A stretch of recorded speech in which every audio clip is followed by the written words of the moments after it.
Descargo de responsabilidad, no soy el autor de esta historia, y dejaré el link de la historia original en la descripción. Disfruten el fic y tengan un buen día.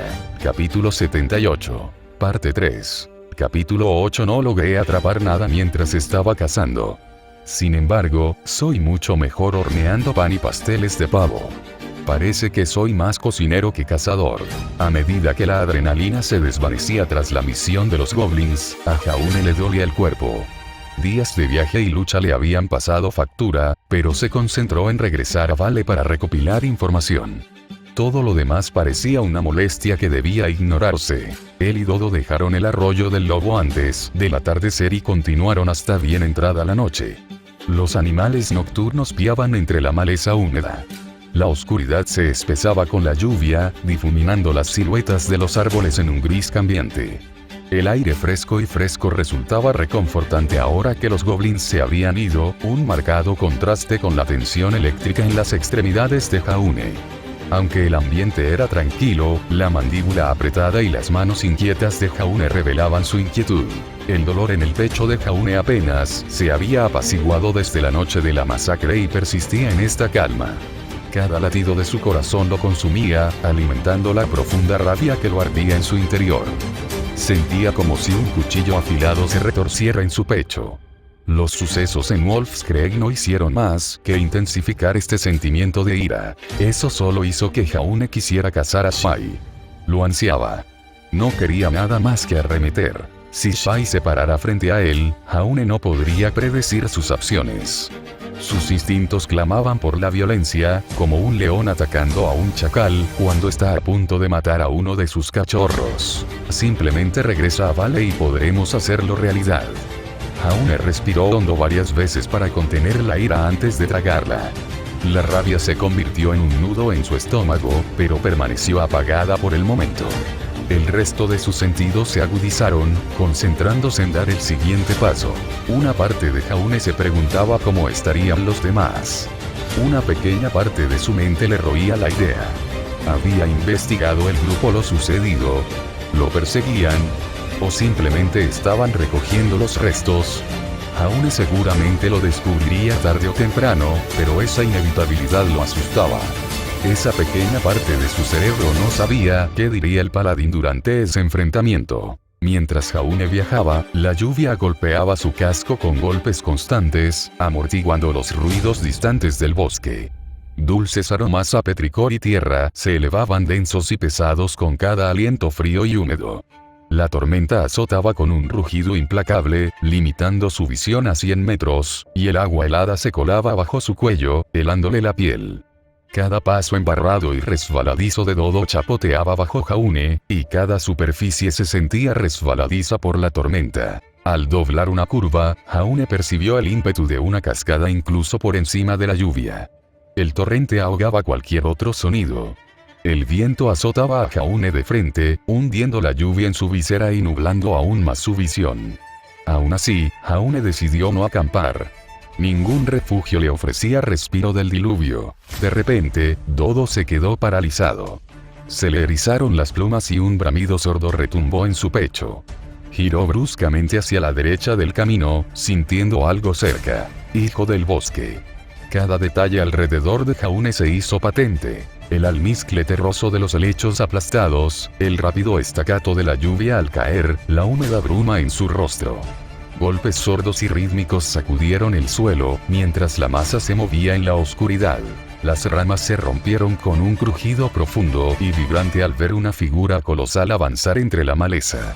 Cuando el monstruo emitió un bramido gutural, similar al de un reptil, el sonido vibró en los huesos de Jaune, revelando cómo la criatura empequeñecía incluso a Dodo. Jaune entrecerró los ojos mientras observaba el bosque. En lo profundo del bosque, divisó la criatura que los acechaba. El enorme lagarto medía casi 15 metros de largo, su grueso cuerpo recordaba al de un lagarto monitor, con patas poderosas y musculosas. Placas dentadas, dispuestas como escudos superpuestos, cubrían su piel de la cabeza a la cola, dándole una rugosidad cocodrilo y el aspecto de una armadura viviente. Su cabeza tenía una constitución inusual.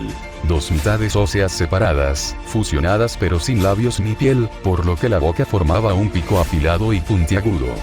La mitad superior ascendía desde el hocico hasta una elaborada cresta ósea que protegía su delicado cuello. Sus estrechos ojos ámbar brillaban bajo las crestas óseas, y sus flancos se flexionaban mientras merodeaba, cavando surcos con sus garras en el barro. Jaune lo reconoció por los dibujos que había visto antes. Este monstruo era un dragón. Un descendiente de dragones que no podían volar. En cambio, estaban diseñados para cazar y luchar en tierra como enormes moles que abrumaban a presas más grandes. Una criatura increíblemente peligrosa y poco común. Mierda.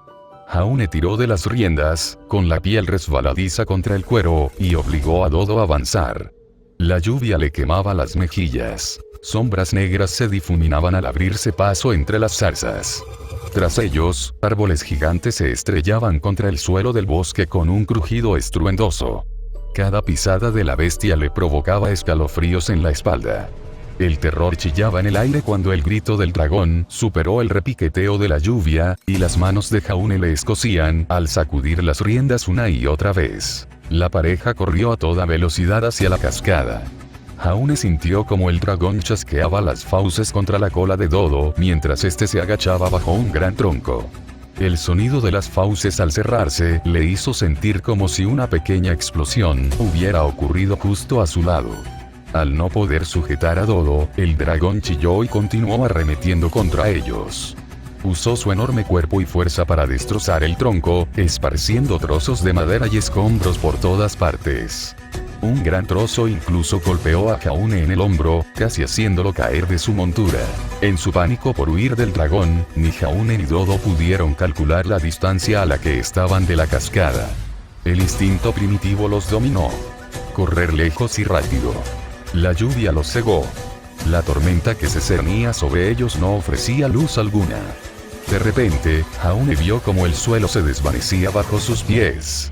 La gravedad los arrastró hacia el agua. A Jaune se le encogió el corazón al tiempo que él y Dodo se precipitaban al vacío. El viento aullaba en sus oídos. La lluvia le azotaba la cara. Se abrazó el pecho, estiró las piernas y la armadura metálica resonó. Se zambulló con una sacudida en las gélidas aguas del río, que se le clavaron al instante en la piel y se estrelló contra el lecho del río, 9 metros más abajo, con las rocas clavándose en sus botas. Al abrir los ojos en el verde turbio, Jaune arañó desesperadamente el agua espesa y gélida, con las extremidades apenas respondiendo. La pesada armadura y el equipo empapado intentaron arrastrarlo hacia abajo, con el frío oprimiendo su pecho hasta que, con un movimiento frenético, emergió a la superficie, resoplando. Junto a él, Dodo se abría paso con facilidad en el agua, su cuerpo ondulando en suaves olas. Cuando Jaune sintió que sus pies tocaban tierra firme de nuevo, se abrió paso entre las aguas turbulentas para desplomarse en la orilla. Jaune solo tosió agua, arrancándose el casco de la cabeza para respirar mejor. Dodo se impulsó hacia la orilla, sacudiéndose el agua del cuerpo mientras el lagarto se giraba hacia el acantilado del que habían caído. Allí, el dragón los observaba desde lo alto de la cascada. Nunca volveré a nadar con armadura, se dijo Jaune. Su respiración agitada formaba vapor con cada exhalación. Jaune volvió la vista hacia el acantilado para averiguar dónde estaba el dragón. Justo cuando sus ojos se toparon con la bestia, ésta se abalanzó desde el afloramiento rocoso. Sus musculosas extremidades lo impulsaron casi 3/4 partes de la distancia que lo separaba de su presa. Su enorme cuerpo se estrelló contra el agua, pero no disminuyó la velocidad. El dragón se abrió paso entre la marea sin esfuerzo, como si el agua fuera solo aire. En esos pocos segundos, Jaune comprendió que no podría montar a Dodo y huir. Intentó desenvainar a Ira Rubrum con su espada, pero sus extremidades, cansadas y congeladas, no fueron lo suficientemente rápidas. El dragón estaba a solo unos metros de Jaune cuando la hoja plateada comenzó a cortar el aire. En cambio, Jaune se apartó del camino del dragón. Mientras Jaune rodaba por la orilla cubierta de piedras, sintió que todo su cuerpo salía despedido por los aires. El dragón giró bruscamente, percibiendo su intento de esquivarlo, y lo estrelló con su enorme cráneo. Jaune salió rodando al estrellarse contra las grandes piedras, sin aliento, y jadeaba con cada intento de inhalar. Antes de que pudiera recuperarse, el dragón atacó las piernas de Jaune. El pánico lo invadió. Tiró de las piernas hacia atrás justo a tiempo para evitar el primer mordisco. Incapaz de ponerse de pie, Jaune perdió terreno. El dragón logró agarrarle el pie y luego lo atrajo hacia sus fauces abiertas. Con un fuerte agarre en el pie de Jaune, el dragón echó la cabeza hacia atrás y lo arrancó del suelo. Sin tiempo para reaccionar, Jaune sintió que ambas piernas se hundían en las fauces abiertas del dragón. Apenas logró sujetarse con las manos, cuando el enorme pico se cerró sobre sus piernas. Un dolor abrasador y candente recorrió el cuerpo de Jaune. La placa de acero encantada que cubría su muslo se astilló bajo la fuerza. La mandíbula huesuda se clavó profundamente en cada una de sus piernas, detenida solo por lo que el acero no había destrozado. La sangre manaba de cada herida con cada latido. La mente del paladín casi se desmoronó por la abrumadora agonía.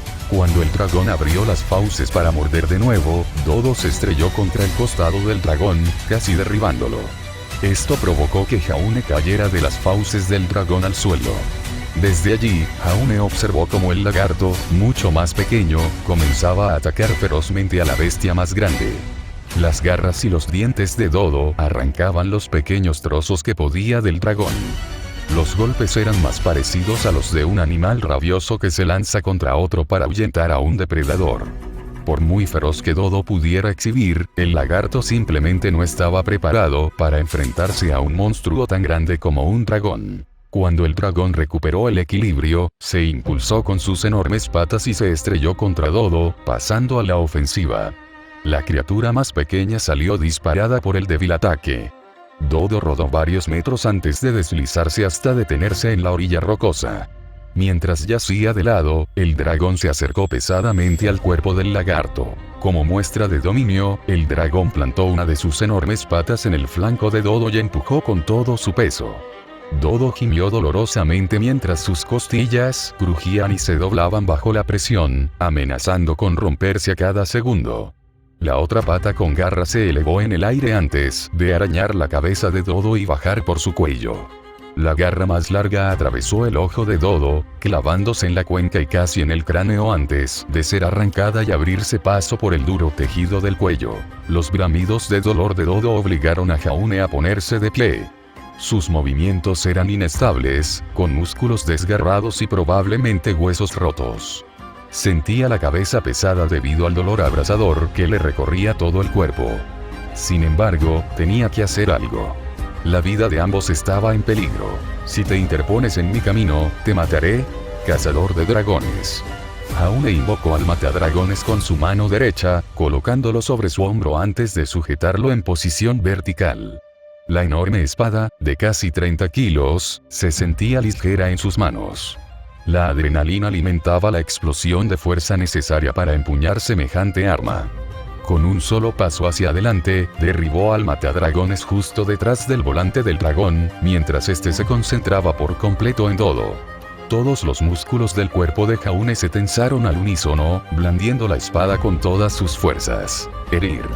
En el instante en que el matadragones tocó la carne del enorme dragón, Jaune desató un torrente de energía mágica. El aire crepitó y se llenó de una luz blanca cegadora. Una oleada de magia surgió de la hoja como si otra espada hubiera envuelto al matadragones en un cuerpo llameante. La vegetación y el suelo tras el dragón no se salvaron de la magia, pues la energía radiante cortó una pequeña marea de casi 6 metros de largo en el suelo. La carne del dragón chisporroteó cuando el matadragones le abrió un canal. La piel y el hueso duros de roer ofrecieron poca o ninguna resistencia, pues la magia anuló cualquier defensa natural. Cuando el matadragones le cortó la columna vertebral, el dragón se inmovilizó y liberó a Dodo. La enorme hoja solo se detuvo al impactar contra los antebrazos del dragón. La enorme cabeza huesuda del dragón se deslizó de su cuello y se estrelló contra las rocas. El resto de su cuerpo se desplomó a un lado, con el muñón carbonizado por la habilidad de golpe. Dodo apenas pudo salir de debajo del cadáver, caminando débilmente unos pasos antes de desplomarse de nuevo en el suelo. Jaune dejó al matadragones incrustado en los brazos del dragón mientras este se tambaleaba hacia adelante.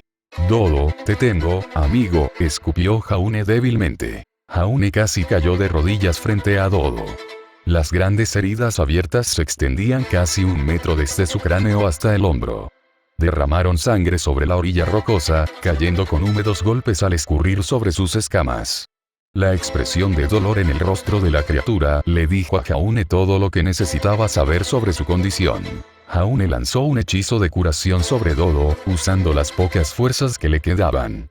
La brillante luz blanca que irradiaba de las manos de Jaune recorrió el cuerpo de Dodo, cosiendo las heridas y deteniendo el torrente de sangre. A medida que la carne se recomponía y se cubría de colágeno rosa, la energía pareció regresar a Dodo. El lagarto ahora se sostenía por sí mismo, pero seguía demasiado débil para desplazarse. El uso de ese hechizo agotó la energía que Jaune tenía en su cuerpo. Ahora, la adrenalina comenzaba a disminuir y el dolor regresaba. Una sensación de ardor recorrió las piernas de Jaune mientras las heridas se hacían notar una vez más. Se quedó mirando las heridas sangrientas que le atravesaban los muslos. Una mano trazó tímidamente el borde exterior de una de las laceraciones, pero el simple roce provocó que Jaune gritara. Sus manos temblorosas buscaron a tientas la pequeña bolsa que llevaba a un lado y vertieron su contenido en el suelo. Pequeños frascos de pociones y vendas resonaron contra las rocas mientras Jaune intentaba organizarlos. Jaune bebió varias pociones curativas, sintiendo el líquido amargo bajar por su garganta.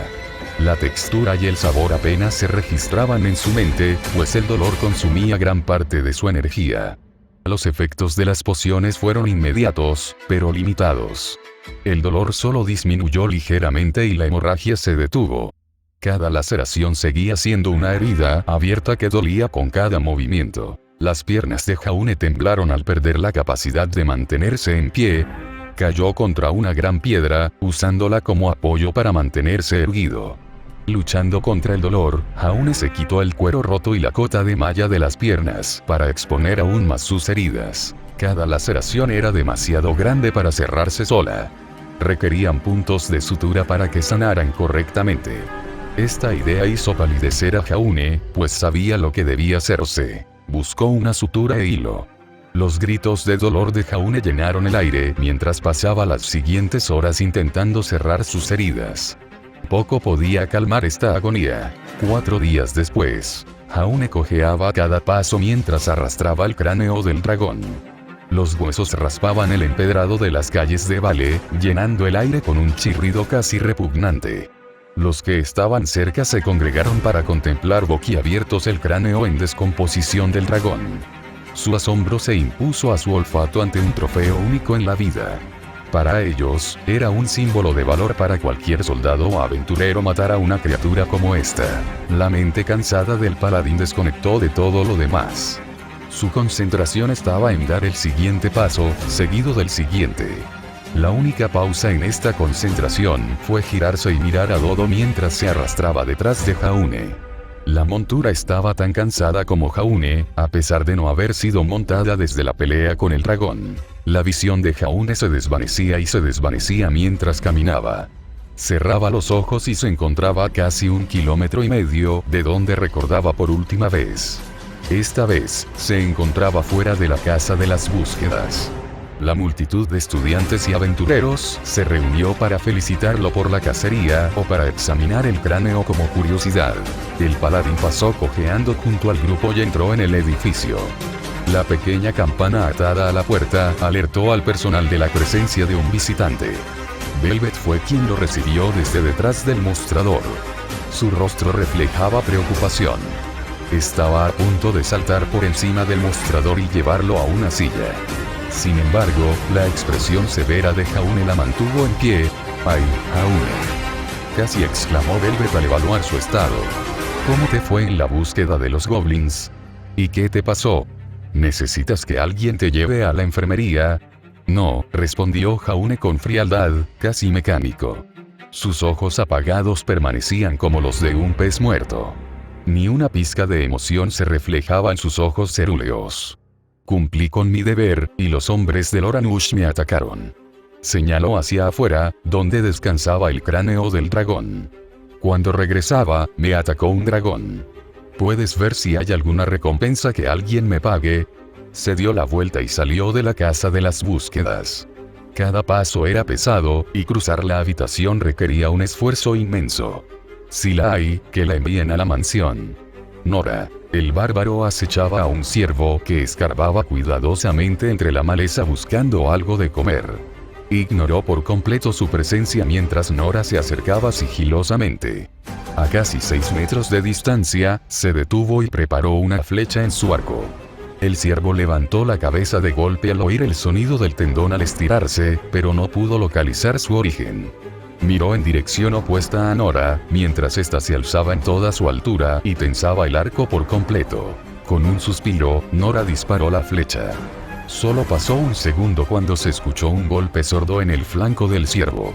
El animal entró en pánico momentáneamente, pero la flecha había dado en el blanco, causándole una catastrófica pérdida de sangre. Apenas logró correr unos metros antes de desplomarse muerto en el suelo. Un pequeño charco de sangre comenzó a formarse en la herida, empapando las hojas y la tierra. Nora corrió hacia el cadáver del ciervo y rápidamente le clavó el cuchillo bajo la axila para asegurar su muerte. Cuando estuvo satisfecha, el ciervo había sido sacrificado humanitariamente, Nora se arrodilló y puso una mano en su costado. Un suspiro superficial escapó de sus labios mientras permanecía allí. Lo siento, pero necesito tu carne para alimentar a mis amigos. Nora sintió una opresión en el pecho a medida que el remordimiento comenzaba a crecer. A pesar de la necesidad de alimentar a la gente, no le gustaba lastimar a los animales para hacerlo. Sin embargo, así era el mundo en el que vivía. Uno necesitaba carne para sobrevivir, a menos que fuera lo suficientemente rico como para buscar otra solución. Como la granja de Maya había sido saqueada por los bandidos y la aldea no podía vender sus productos al grupo, Nora se encargó de cazar en el bosque. El grupo se había convertido en una sombra de lo que era, disperso y recuperándose de los conflictos recientes, cada miembro lidiando con sus propias heridas y cansancio. Pocos de sus amigos estaban en condiciones de ir a comprar comida a Vale. Las chicas contratadas en la mansión se resistían a irse sin guardias que las escoltaran. Así que Nora se encontró allí. Con esta carne, el grupo se mantendría por un tiempo, dándoles tiempo para reagruparse y recuperarse. Nora tomó su cuchillo y degolló al ciervo, permitiendo que la sangre se drenara con mayor facilidad. Volteándolo boca arriba, le hizo una abertura larga a lo largo del vientre para exponer los órganos internos. Extrajo los intestinos y los órganos incomestibles con mano experta, dejando los despojos restantes. Los restos fueron arrojados a los arbustos para que la naturaleza los recuperara. Nora recogió el ciervo y se lo echó al hombro. Al volver al camino, una pequeña salpicadura de sangre llenó el aire. Con lo ligero que era el cadáver, el terreno accidentado del bosque ni siquiera le impidió moverse. Llegó al sendero en cuestión de minutos, surgiendo de la maleza circundante sin previo aviso. Un jadeo de sorpresa a su derecha dirigió la atención de Nora hacia Lara, que estaba detrás de San. Las orejas de su amiga zorro fauno casi le caían planas sobre la cabeza, delatando el estrés que sentía. San se sintió menos afectado por la repentina aparición de Nora, saludando levemente con una sonrisa. Las cicatrices que le recorrían el rostro le estiraban la piel de las mejillas en ángulos extraños, mientras intentaba mostrar una expresión amistosa. Algo que parecía tener dificultades después de matar a esa niña zombificada. «Hola, chicos», saludó Nora, moviéndose ligeramente para no soltar al ciervo. «¿Qué hacen aquí?» Llevábamos flores a la tumba», empezó Lara tímidamente. San se ofreció a acompañarnos. «Qué lindo». «¿Puedo ir con ustedes?», ofreció Nora. San miró a Lara y asintió antes de señalar a Nora. Las tres comenzaron a recorrer el sinuoso camino hacia la granja. Esos pocos kilómetros de denso bosque eran el mismo tramo que habían recorrido a toda velocidad antes de encontrar la pira masiva. Cada paso hacía que Nora recordara su descubrimiento.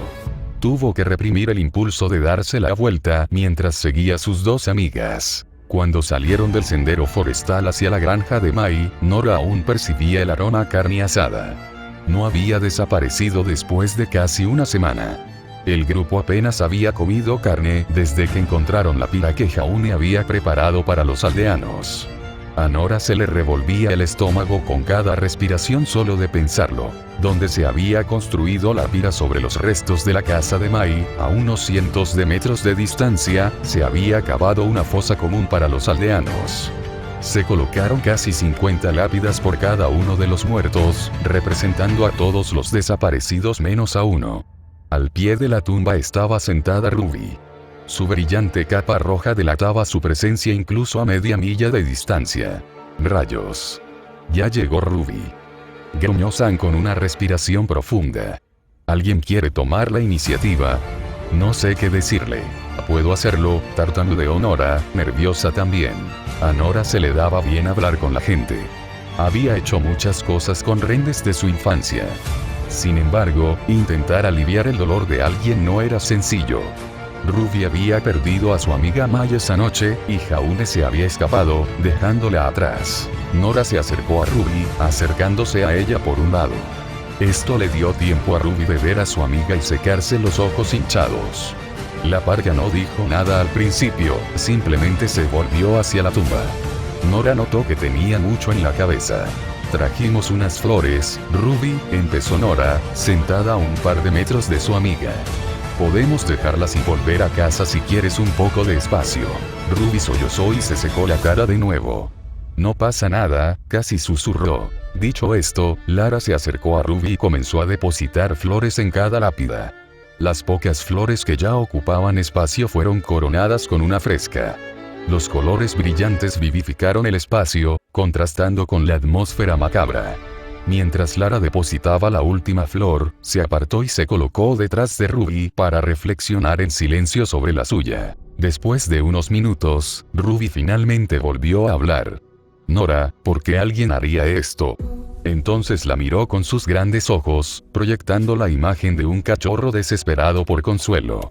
La imagen hizo que el labio de Nora temblara levemente, casi sintiendo el dolor de su amiga. No lo sé, fue todo lo que Nora pudo decir. Realmente no sabía qué impulsaba a la gente a actuar así. A masacrar una aldea entera. Aunque la lógica de Nora le decía que lo habían hecho para saciar su sed de sangre tras un saqueo o para eliminar testigos, eso no respondía a la pregunta emocional. ¿Qué podía llevar a alguien a actuar así? De pequeña, mi madre me abandonó cuando nuestra aldea fue atacada por los Grimm, empezó Nora, sintiendo un nudo en la garganta. Hay gente que es basura, y no sé por qué. Solo había hablado de esto con Ren. No fue fácil para Nora hablar de ello con nadie más. Que su propia madre la abandonara era una traición de fondo.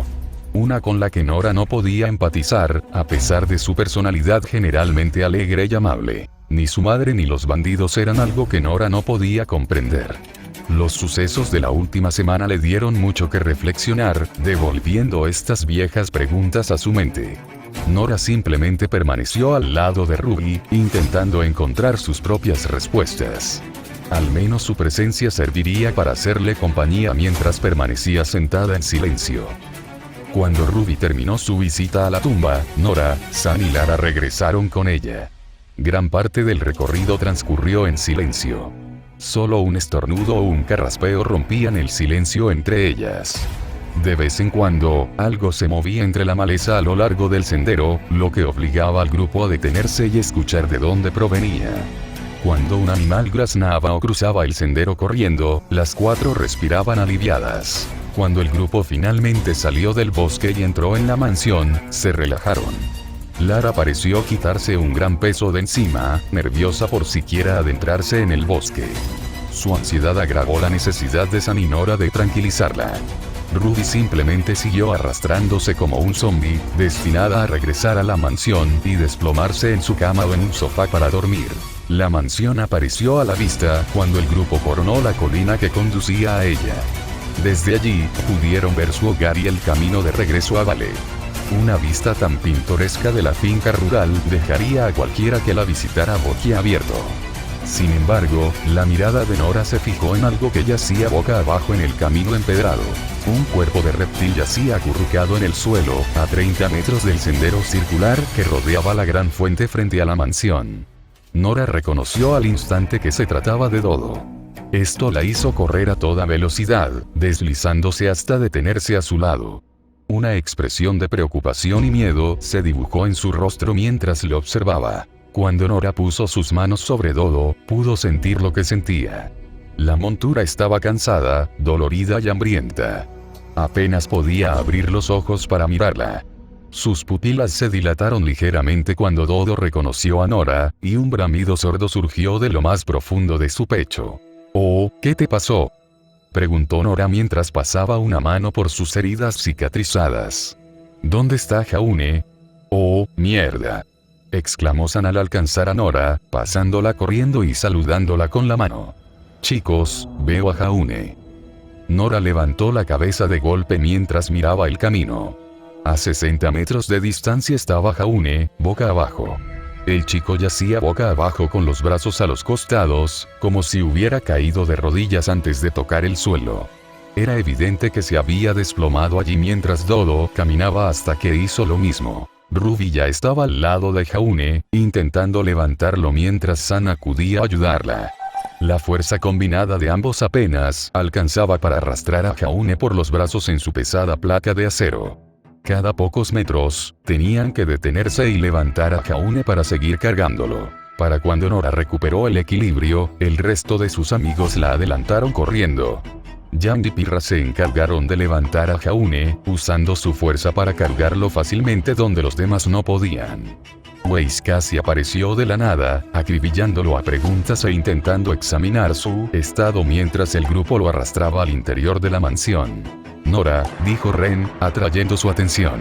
Se giró y encontró a su amigo arrodillado frente a Dodo. Una expresión de preocupación cruzó su rostro, pero su atención se centró más en Jaune que en el lagarto. Tenía que atender a su amigo primero. El estado de Dodo no era tan grave como el del paladín. «Lleva a Dodo a los establos», continuó Ren con calma, señalando el pequeño edificio cerca del edificio principal. «Dale de comer y beber.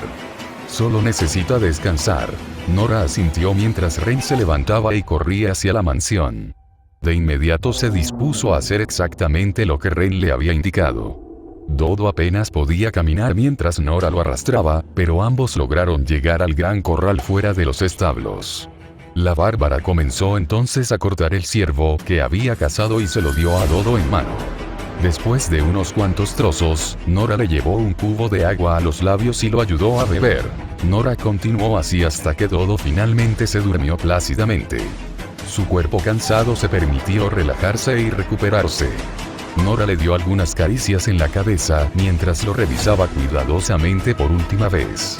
«Blanco. Está ardiendo», exclamó Weiss, tocando la frente de Jaune con el dorso de la mano mientras Pirra y Jan lo arrastraban a su enfermería improvisada. Jaune estaba cubierto de sudor frío.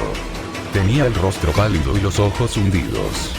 Cualquier intento de hacerle decir algo se reducía a un murmullo mientras Jaune perdía y recuperaba el conocimiento. Lo más preocupante eran los vendajes y la armadura dañada de sus piernas. Weiss tuvo que contener sus sentimientos por Jaune mientras se concentraba por completo en atender sus síntomas. Cuando Pirra y Jan lo subieron a la silla en la enfermería, la maga tuvo la oportunidad de examinar las heridas de las piernas. Las vendas estaban empapadas de líquido y desprendían un olor horrible a primera vista. Mientras Weiss observaba las tiras de tela en sus muslos, la otra corrió tras ella para preparar los suministros necesarios para tratar las heridas. «Comencemos a quitarle la armadura», comenzó Ren, organizando al grupo. Sin pausa, el grupo se convirtió en una unidad cohesionada mientras despojaban a Jaune de su ropa sucia. Trozos de acero cayeron al suelo con un ruido metálico. Su cuero y cota de malla fueron arrojados a un lado mientras las amas de llaves los llevaban a limpiar. Luego, le quitaron los pantalones y las botas de su piel sudorosa antes de arrojarlos contra una pared cercana. Esto dejó a Jaune solo en ropa interior. Partes de su torso estaban magulladas, pero al sanar se convirtieron en una repugnante masa verde. Sin embargo, a Weiss le preocupaban mucho más las bandas de tejido inflamado alrededor de sus piernas. La mayoría de sus piernas estaban magulladas y casi negras por la herida que Jaune había recibido. Ren y Weiss inmediatamente comenzaron a cortar las vendas para exponer las heridas, solo para encontrarlas mal cosidas. A pesar del intento de Jaune de curarse, las heridas se habían infectado. Ojalá pudieras curarte a ti mismo. Weiss sabía que no era solo culpa de Jaune. No podía usar magia curativa consigo mismo. De haberlo hecho, no habría sido un problema. Después de todo, ya le había reimplantado el brazo casi amputado cuando lucharon contra el Wendigo. Weiss, dijo Ren en voz alta, captando su atención. Cortemos los puntos y retírelos. Luego creo que deberíamos desbridar los bordes y limpiarlos para poder volver a aplicar los puntos. El plan hizo que Weiss volviera a centrar su atención. Jan percibió sus intenciones y acercó una pequeña bandeja con herramientas a un lugar donde pudieran alcanzarlas fácilmente. Ruby sacó varias botellas de alcohol puro para desinfectar tanto las heridas como las herramientas. Los demás se colocaron alrededor de Jaune para ayudar en lo que fuera necesario. Sin embargo, mientras Weiss se preparaba para descorchar una botella de licor, Jaune agarró el recipiente y dejó el corcho en las manos de Weiss. Se llevó la boca de la botella a los labios y empezó a beber a grandes tragos. Casi 2/3 del licor de maíz había desaparecido antes de que Jan lograra arrebatarle la botella de las manos. Está bien, es suficiente, dijo Jan mientras dejaba la botella a un lado. Ruby sacó una segunda botella y la colocó lo suficientemente lejos de Jaune para que Weiss pudiera continuar con su trabajo. Tras desinfectar sus herramientas, comenzó a manipular lentamente los puntos de sutura en la pierna de Jaune. Él no reaccionó de inmediato al aflojarlos, así que Weiss siguió adelante tirando de los hilos con la mayor suavidad posible. Esto hizo que Jaune gimiera de dolor. Weiss usó de inmediato el hechizo adormecedor que había usado en la primera misión, pero no sirvió de mucho. Sin embargo, cuando tiró de otro punto, Jaune reaccionó con dureza, sacudiendo su cuerpo y saliendo de su estado de evasión. Se aferró a lo más cercano que pudo, que era el antebrazo de San. Su mano derecha aferró con fuerza la extremidad del chico, sujetándolo con fuerza. El dolor hizo que San gritara en silencio y cayera de rodillas. Nora, Jan y Pirra no soltaron a San del agarre de Jaune, sino que lo sujetaron para evitar que se moviera. San simplemente se retorció de dolor como su compañera rubia. ¡Mierda!, exclamó Jan mientras apoyaba todo su peso en el brazo de Jaune. ¿Por qué es tan fuerte? Simplemente sujétenlo, gritó Weiss mientras rápidamente quitaba todos los puntos de la primera pata. Weiss acalló los dolorosos gemidos de Jaune mientras ella y Ren comenzaban a desbridar y limpiar las heridas. Cada una tenía casi 2,5 centímetros de profundidad, tanto en la parte superior como inferior del muslo, así que Weiss tuvo que trabajar desde la capa más profunda hasta la superficie. Ren le proporcionó una solución salina para enjuagar las heridas mientras Weiss raspaba la piel y el tejido muerto para exponer la carne sana. Una vez limpias las heridas, comenzó a suturar desde el tejido más profundo hasta la superficie. El resultado final no fue perfecto, parecía una imagen macabra de una novela de terror, pero cicatrizaría cuando la constitución de Jaune comenzara a acelerar el proceso de curación. Está bien, listo, anunció Weiss mientras envolvía las heridas con vendajes gruesos. El grupo que sujetaba a Jaune lo soltó al instante. San también logró soltarle la muñeca, masajeándose la extremidad dolorida mientras se alejaba del paladín. El resto del grupo empezó a limpiar el desorden y a preparar la habitación para que su amigo durmiera. Jaune simplemente descansó en la silla mientras la media docena de personas a su alrededor se movían de un lado a otro. Bueno, solo necesito conseguir que se duerma y podremos hablar por la mañana. Weiss no sabía qué hacer entonces. Que Jaune apareciera de repente no era algo para lo que estuviera emocionalmente preparada. Entre Pirra y ahora Jaune, ¿qué iba a hacer? Mientras estos pensamientos rondaban la mente de Weiss, Jaune se puso de pie. El crujido de la silla de madera y la imagen de un Jaune herido allí de pie hicieron que todo el grupo se quedara paralizado. Tenía la mirada fija en la puerta, como si planeara salir en ese estado. Oye, Jaune, comenzó Jan, poniéndole una mano en el hombro. Necesitamos que te sientes. No estás en condiciones de ir a ningún lado. Tatum. Todo el grupo lo sintió en el aire. Weiss lo percibió como una oleada de magia, pero ya lo había sentido antes. La furia que Jaune le había mostrado tras regresar la mañana de la masacre estaba presente una vez más. Esta vez, se sentía como una intención asesina. Todos los demás lo comprendieron. Fue la determinación única de regresar a su objetivo. Haune iba a cruzar esa puerta sin importar lo que dijera el grupo. Weiss no sabía si podrían impedírselo. Incluso con Pirra, el miembro más fuerte del grupo, Weiss desconocía que todos tuvieran el valor de contenerlo físicamente. No fue hasta que Black apareció detrás de Haune que alguien hizo algo. Sus habilidades de asesina le permitieron sorprender a Haune sin que él respondiera. Le lanzó un puñado de pólvora a la cara, lo que provocó que se desplomara casi al instante. Jam y Pirra actuaron con rapidez, atrapando a Haune antes de que pudiera herirse. Polvo para dormir, explicó Blake, guardando el frasco en su bolso. El grupo trasladó al inconsciente Haune a la cama, acostándolo con cuidado a pesar de lo sucedido. Allí, en la cama, Haune empezó a murmurar en sueños, temblando por la fiebre. Sin embargo, el breve descanso permitió que todos se sentaran alrededor de su amigo, vigilándolo. Weiss y Ruby fueron los únicos que se movieron por la habitación. Es asqueroso, necesito limpiarlo. Weiss tomó un pequeño recipiente con agua y empapó un trapo en la piscina. Empezó a lavar a Haune de pies a cabeza, ignorando lo que sucedía a su alrededor mientras limpiaba a su novio. Evitando tocar sus partes íntimas, Weiss finalmente terminó la tarea. Depositó la toallita en el recipiente. El agua se volvió negra debido a la mugre y la suciedad que cubrían al niño. Weiss se volvió hacia Ruby, quien rebuscaba en la bolsa de contención que Haune se había llevado. Allí, había sacado una barra de mitril puro. El metal plateado brillaba con fuerza bajo la tenue luz de la enfermería.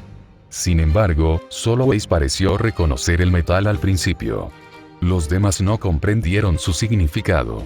El mago supuso que creían que era solo plata. ¿De dónde sacó el mitril?, preguntó Weiss en voz alta. El grupo se volvió hacia la bolsa de contención, perplejo. Ruby la aferró, casi reacia a revelar su contenido. No fue hasta que Jam le hizo un gesto a su hermana pequeña que Ruby dijo algo. Haune tiene muchas bombas aquí, chilló Ruby, abriendo ligeramente la bolsa para que Ren pudiera mirar dentro. Ren se puso de pie de inmediato para mirar dentro del pequeño bolsillo dimensional. Al comprender lo que Ruby había visto, el monje agarró la barra de mitril y la guardó con cuidado. El chico cerró la bolsa y se la devolvió a Ruby. Weiss sintió que el corazón se le subía a la garganta ante la revelación.